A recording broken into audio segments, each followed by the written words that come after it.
Gabunan hoodie at t-shirt announcement. Available na ang mga damit. Mag-message lang sa ating Facebook page na ang pangalan ay JD kung paano order, or visit nyo yung Shopee account natin. Nariyan yung link sa comment section.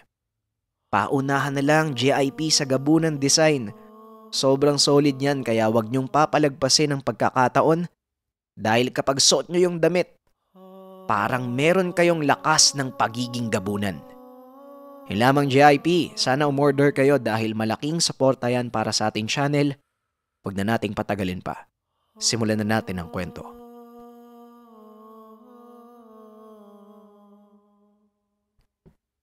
Naikwento niyo na po sa akin yan, Tay. Bukod dun, gaano ba kahirap sa lugar na to? Tanong ni Supremo. Marami kasing nakatirang tao dito.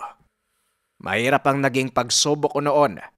May lapang aswang at sobrang lakas manlinlang.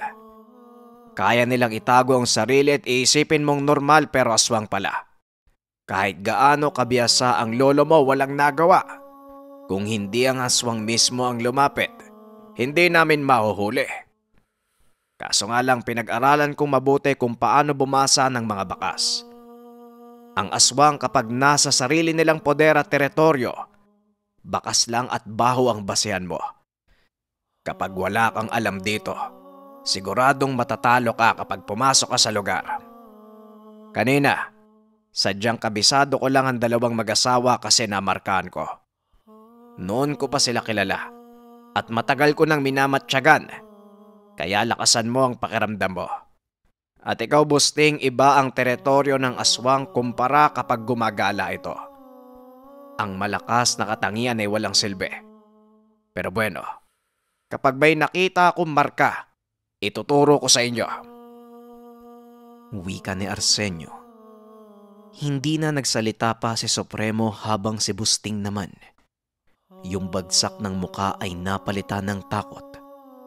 Lumikot ang mga mata at panay ang tingin sa masukal na banda. Ilang sandali pa, nagudyat ng kamay si Arsenio at pinapanatili sila sa isang banda. Tinuro pa ng matanda kung saan, sa parting patag at malayo sa kakawyan. Teka, bakit po, Tay? Tanong ni Supremo. Nakikita mo ba ang punong yan? Tignan mo sa itaas. Napakaganda ng posisyon na yan para gawing tambayan ng mga aswang upang makapagmasid. Walang mga bahay. Walang hayop na nakapastol pero ang baba ng kakawyan ay parang daanan. At isa pa, naaamoy ko na ang dura ng aswang. Ito ang sinasabi ko sa inyong marka. Maraming klase ng marka. May markang uukit dahil sa kalmot ng aswang na madali mong matutukoy. Pero kapag teritoryo na ang usapin, dura at iba pang pamamaraan ng aswang na hindi makikita ng mata. Sa harap natin, merong pugad at maaaring may isang pamilya o higit pa na aswang ang nakatira. Ang mas mahirap kung may kasama pang tao. Kayang-kaya nilang makibagay at hindi mo aakalaing aswang. Doon muna kayo sa bandang yon. Mas maiging makita nyo kung sakaling may biglaang susugod.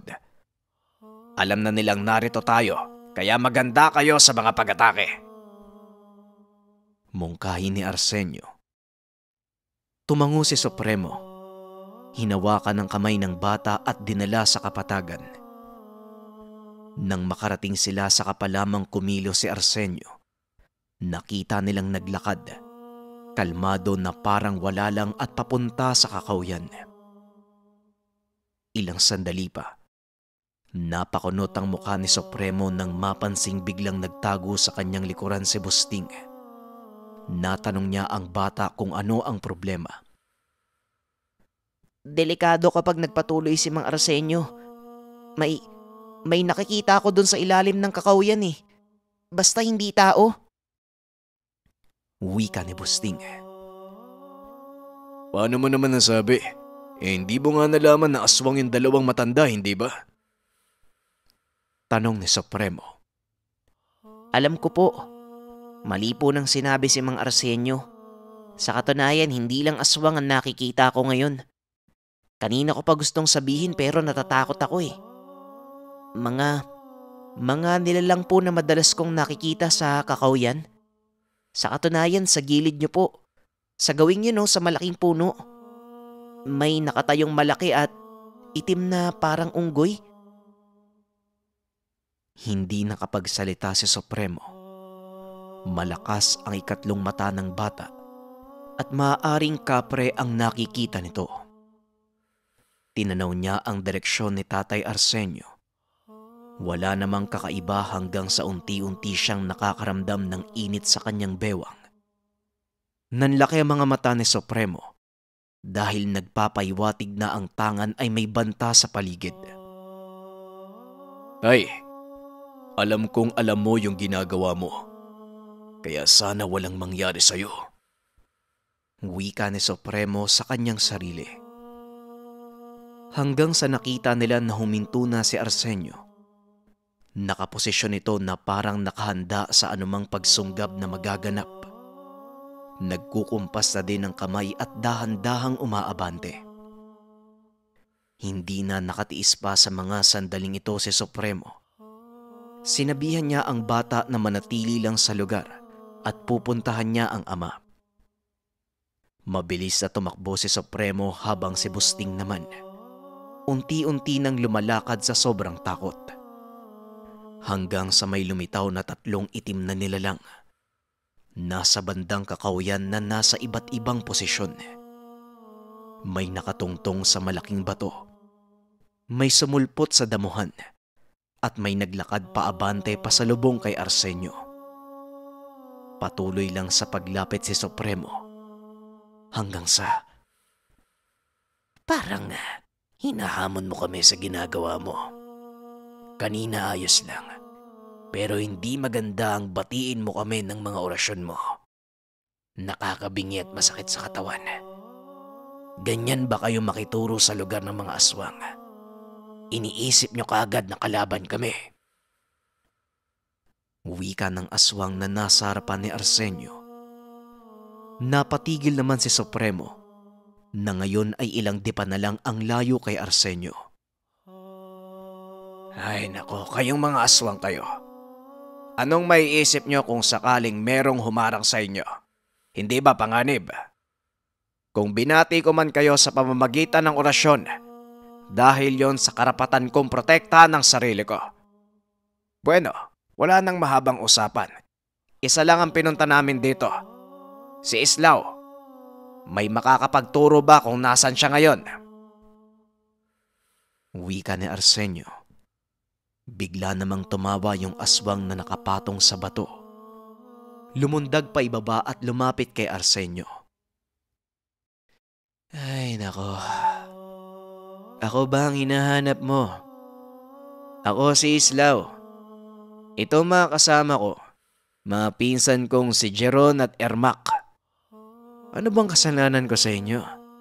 Tila ang bigat ng pananalita mo. Wika ng aswang. Nanlaki ang mga mata ni Arsenio. Ganon din si Supremo sa sobrang pagtataka. Tumango si Arsenio. Sinabi nito ang kanilang pakay at dahilan kung bakit nila hinahanap si Islaw. Dinuro pa ng kamay ni Arsenio ang mukha nito. Ikaw ang tinutumbok ng kamag-anak mo. Ikaw ang kumuha ng kapangyarihan ng Jinn. Huwag kang magkakamali ng kilos. Kung hindi, babagsak ka mismo sa kinakatayuan mo. Wika ni Arsenio. Kumunot ang mukha ni Islaw.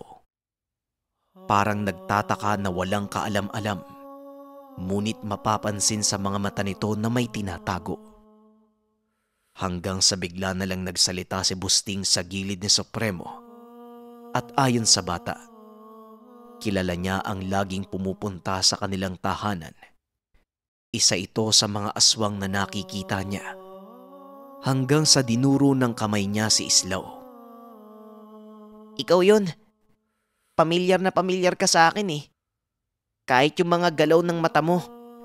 Ikaw lang ang palaging bumibisita sa bahay. At ikaw yung gumalaw doon sa banga. Wika ni Busting. Tumaas ang kilay ni Islaw. Akma sanang lalapitan si Busting ngunit dinuro siya ng kamay ni Supremo. Sige, subukan mo. Subukan mong humakbang. Wika nito.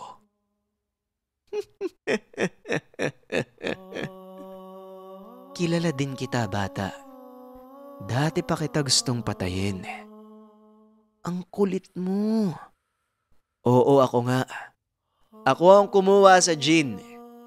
Ikinulong ko sa bote para gamitin kasangkapan. Magbibigay yon ng lakas na higit pa sa normal na aswang. Ano naman ngayon? Mabuti nga kinuha ko nang hindi na maging banta sa bahay. Dapat nga nagpapasalamat pa kayo. Wika ni Islaw. Nagkatinginan ang mga kasama niyang aswang at kitang-kita ang pagtataka sa mga ito. Tama bang narinig natin, Ermac? Islaw, ipinagbabawal saan ka natin ang gawain iyon.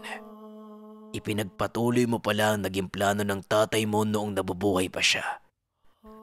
Ang naudlot na pagpapasa ng isang aswang. Wala tayong karapatang manghimasok doon. Pamilya nila ang nagdesisyon at hindi tayo. At kung maging amaranig pa ang isang aswang o patayin ng tao upang hindi makapaminsala, labas ka na doon. Kaya nga naubos ang lahi natin dahil sa mga suwail. Tapos isa ka pala doon. Hindi ka pa nakontento sa katangian mo. Gusto mo pang higitan na magpapahamak sa mga kalahi mo dahil malalantad ka. Umalis na tayo, Ermac. Islaw, huwag ka nang magpapakita sa amin. Traidor ka at makasarili. Wika ni Heron.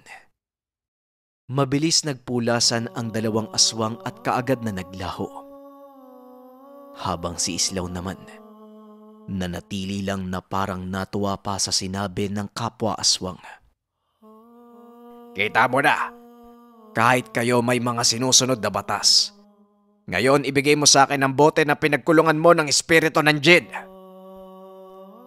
Wika ni Arsenio. Ay, mga mangmang. Gusto ko lang namang alagaan ang angkan ko. Tapos ako pa ang nagkamali. Mga hangal. Wala na eh. Nagsinungaling ako na kinulong ko sa bote. Kinain ko na siya at nasa loob na ng katawan ko. May nakakamanghang bagay pala na higit sa inaakala ko noon. Yung akala mo na napaka-imposible pero nangyayari pala talaga. Sa katunayan, nararamdaman ko ang pagbabago ng katangian ko. Mapapatay nyo lang ang Jin kapag napatay nyo ako. Pero ang tanong, paano nyo gagawin yun? Wika ni Islaw. Galit na ng mga sandaling ito si Supremo. Iniisip na kumilos at hulihin ang aswang. Pero maaaring makailag ito dahil sa distansya. Umabante naman ng lakad palapit kay Islaw si Arsenio. Kasabay nito ang walang tigil na pagbitaw ng mga orasyon. Napapansin ni Supremo na tila tinatablan si Islaw dahil makikita ang pagdaing sa mukha nito. Kaya naman sinamantala niya ang pagkakataon habang nakatuon ang atensyon ni Islaw sa ama. Mabilis na tumakbo si Supremo at noong malapit na ay nilundagan ng aswang. Ngunit bigla na lang siyang hinampas ng kalmot. Sa lakas ng pagkakatama, nawala ng balanse si Supremo at sumubsob pa sa damuhan. Hindi umubra ang poder niya na Sator. Nasugatan sa balikat si Supremo. Susundan pa sana niya ng isa pang pagkalmot.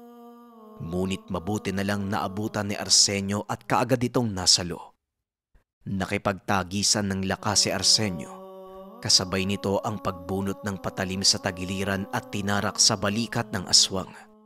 Nakawala na ito at mabilis na pumunta sa kakahuyan.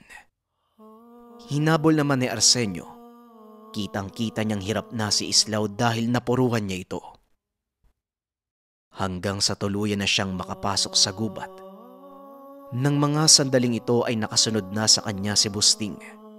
Umiiyak na ang bata dahil sa sobrang takot. Samantalang si Supremo naman, marahang inangat ang katawan at sinuri ang sugat na may kalaliman. Hinubad niya ang damit, ipinangtakip sa sugat at sumunod na sa ama. Nakita niya si Busting. Tinatawag niya ang bata ngunit hindi nakikinig at parang wala sa sarili. Nagpatuloy naman sa paghabol si Arsenio at sinundan ang bakas ng dugo ng aswang. Hanggang sa napansin niyang may nakatayong 2 tao sa unahan. Nakahubad pang itaas at nakasuot ng salawal. Huminto si Arsenio. Inangat ang kamay na may patalim. Sino kayo? Wika ni Arsenio. Kami ang aswang na kasama ni Islaw. Huwag kang mag-alala dahil hindi tayo talo. Nakatakas si Islaw. Sinubukan namin siyang harangin. Papatayin niyo ba siya? Wika ni Heron. Ito yung aswang na kasama ni Islaw kanina at yung isa naman ay si Ermac. Kailangan siyang mapatay. Magiging peligro dahil nasa katawan niya ang kapangyarihan ng Jinn. Pwede niyang gamitin sa kasamaan. Kailangan ko siyang pigilan. Wika ni Arsenio. Tumango si Heron at sinabing alam nila kung saan papunta si Islaw. Hindi ito malayo sa lugar. At dagdag pa ni Heron. Sasamahan nila si Arsenio. Hanggang sa dumating na si Busting kasunod si Supremo na lubhang nahihirapan. Nagmungkahi si Ermac na magpahinga muna ang kasama dahil maaaring naubusan ito ng dugo. Heron, ikaw na lang yung sumama sa kanya. Tutulungan ko lang yung isang to. Dadalhin ko siya sa bahay at gagamutin ang sugat na galing sa kalmot ng aswang. Wika ni Ermac. Ngunit tumanggi si Supremo. Hindi pa siya mapapahamak at kaya niya ang sarili. Giniit naman ni Ermac na hindi na at naaamoy nitong malapit na siyang mamatay. Dagdag pa ni Ermac. Malapit lang naman ang bahay nila Heron. Nasa bandang unahan lang. Tama sila, anak. Sa tingin ko mabuti ang kalooban nila, kaya sumama ka na lang muna. Ikaw din, Busting. Sumama ka. Wika ni Arsenio. Po. Ayoko po. Aswang po sila, natatakot po ko eh. Tugon ni Busting.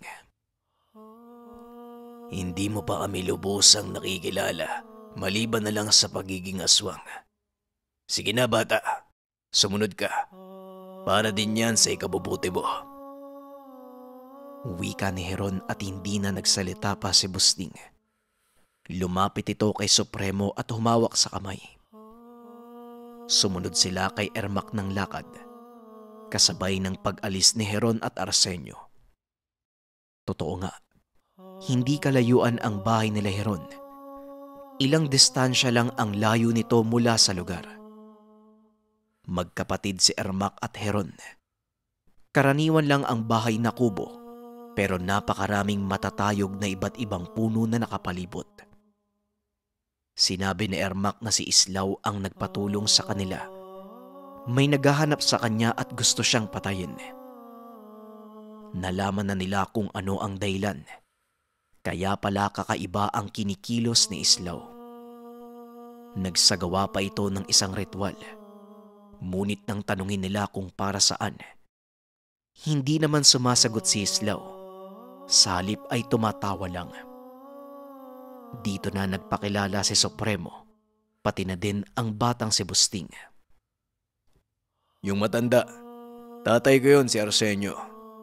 Ilang araw na kaming nagbantay sa bahay ng batang to para sana mahuli si Islaw. Pero nagtagumpay pa rin siya. Nakuha niya ang gusto niyang kunin. Kinain niya ang kapangyarihan ng Jinn. Teka, ano bang meron si Islaw maliban sa pagiging aswang? Bakit ang dami niyang alam? Tanong ni Supremo nang kasalukuyang ginagamot ni Ermac. Nilagyan ng lana ang sugat na sobrang nakakasulasok ang amoy. Nagreklamo pa si Supremo at sinabing hindi niya kaya ang baho. Gamot yan ng mga aswang. Pinapahid lang yan sa sugat para madaling maghilom. Nga pala, naturuan si Islaw ng tatay niya ng malalim na kaalaman. Nagulat ka ako nang malaman ko kanina ang lahat. Napatunayan kong hindi siya pangkaraniwang aswang lang. May kaalaman siyang manggagaway. Malakas na uri ng mangkukulam kaya alam niya ang proseso. Kaya nga pinatay ang tatay niya nung isang kauri namin dahil kahit kauri tinatabla siya. Pinapatay niya yung mga kalahi niya. Wika ni Ermac. At dagdag pa nito. Matapos ng gamutan ay manatili lang muna sila sa bahay at susunod siya kay Arsenio at kay Heron. Hindi naman tumanggi si Supremo. Nasa tabi niya si Busting na mahimbing na natutulog. Ilang sandali pa umalis na si Ermac. Sobrang bilis. Parang baboy damo na tumakbo sa masukal na kakawyan. Sa kabilang dako, naroon na si Arsenio at Heron sa lugar kung nasaan ang posibleng kinaroroonan ni Islaw. Sinabi ni Heron kay Arsenio na kailangan nilang magmadali bago pa magamot ni Islaw ang sariling sugat. Sumunod ka lang sa akin. Dito tayo sa kapatagan dadaan dahil walang marka. Wika ni Heron. Sumunod nga si Arsenio at ilang sandali pa. Dumating sila sa isang lugar na may ilang kabahayan. Huminto sila sa isang banda. Natatanaw nila ang buong paligid. Sapagkat sa kinaroroonan nila ay may mataas na antas ng lupa. Sabi ni Heron, mga tao ang karamihang nakatira. Yung nasa bahay sa gitna, diyan posibleng pumunta si Islaw. Siyahin niya ang nakatira dyan sa panig ng tatay niya. Hindi bale, hindi na namin kamag-anak yan dahil ang nanay lang ni Islaw ang kadugo namin. Wika ni Heron. Nagbuntong hininga si Arsenio. Naglakad na pababa habang si Heron naman naramdamang paparating na si Ermac. Sinabihan niya si Arsenio ngunit hindi na lumingon ang matanda. Sobrang seryoso at kita ang kamay na kinukumpas. Hanggang sa sumunod na lang si Heron, pero hindi siya nag-anyong aswang. May 2 kanto ang lugar. Sa sunod na bahay na ang pinupunterya nila. Wala namang kakaiba. Hindi maramdaman ni Arsenio ang aswang pero mabigat ang presensya. Tama si Heron. May mangkukulam nga at sobrang lakas. Nakaramdam ng kaunting kaba si Arsenio pero hindi siya tumigil sa paglalakad hanggang sa nakarating siya sa harap ng bahay kung saan ang itinuro ni Heron. May kaunting liwanag sa loob na tila galing sa isang maliit na gasera. Nagpalinga-linga ang matanda. Tinanaw ang distansya ng ilang kabahayan. Tinatansya kung mabubulabog ba ito kung sakaling may gawin sila sa lugar. Lumabas ka dyan, Islaw. Hindi ka makakatakas sa akin. Wika ni Arsenio. Ngunit walang tumutugon. Napakatahimik ng lugar at tanging bumabasag ay ang tunog ng palaka at kulisap. Sinuri ni Arsenio kung may inilagay bang poder sa paligid ng tahanan. Ngunit wala naman, maliban na lang sa kakaibang presensya sa lugar. Tinulak ni Arsenio ang pintuan, ngunit may sumalubong sa kanya. Si Islaw na nasa anyong tao. Nasakal si Arsenio at itinulak hanggang sa makarating sa kalsada. Matatag at malakas ang pakiramdam mo. Nasundan mo talaga ako. Pero hanggang dito ka na lang. Dahil tutuldukan ko na ang kabaliwan mo. Pakialamero. Wika ni Islaw at binalian ng kamay si Arsenio. Sasaksakin sana ni Islaw ang lieg ng matanda. Mabuti na lang at dumating ang magkapatid. Mabilis na binangga ni Heron si Islaw, kaya nabitawan niya ang matanda. Sinundan pa ni Heron ng pagbangga, pero dahil sa sobrang bilis ni Islaw, nagawa nitong makailag at nag-iwan ng malakas na paghampas sa mukha ni Heron. Halos pumanaw ang diwa ni Heron. Natumba ito. Akma sanang sasakmalin ni Islaw ang ulo. Kaso nga lang, Sige, tuloy mo. Lahat kami, magiging kalaban mo. wika ni Ermac. Ano ba sa tingin mo ang ginagawa nyo? Hindi ba kalaban na ang turing nyo sa akin? Pumanig kayo sa mga tao, imbes sa sarili nyong kalahi. Tugon ni Islaw. Tinuloy niya ang pagsakmal sa mukha ni Heron. Malaki ang sugat at halos matabunan pa ang mata. Napadaing ng malakas si Heron at nagpagulong-gulong sa lupa. Yan ang marka. Isang pahiwatig na hindi nyo ako madidiktahan. Wika ni Islaw. Kaagad siyang tumakbo papalayo sa lugar at naglaho sa dilim. Wala nang nagawa si Ermac. Habang si Arsenio naman, nakataob sa lupa at hindi maigalaw ang katawan. May ilang taong nagising dahil sa ingay ni Heron. Umalis na tayo. May araw din sa atin yung hayop na yun.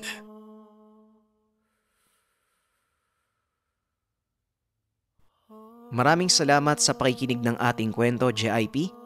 Abangan pa natin ang susunod na episode ng ating kwento. Muli, maraming salamat at huwag nating kalimutan na mag-comment ng #JD at #JDFilms. Paalam.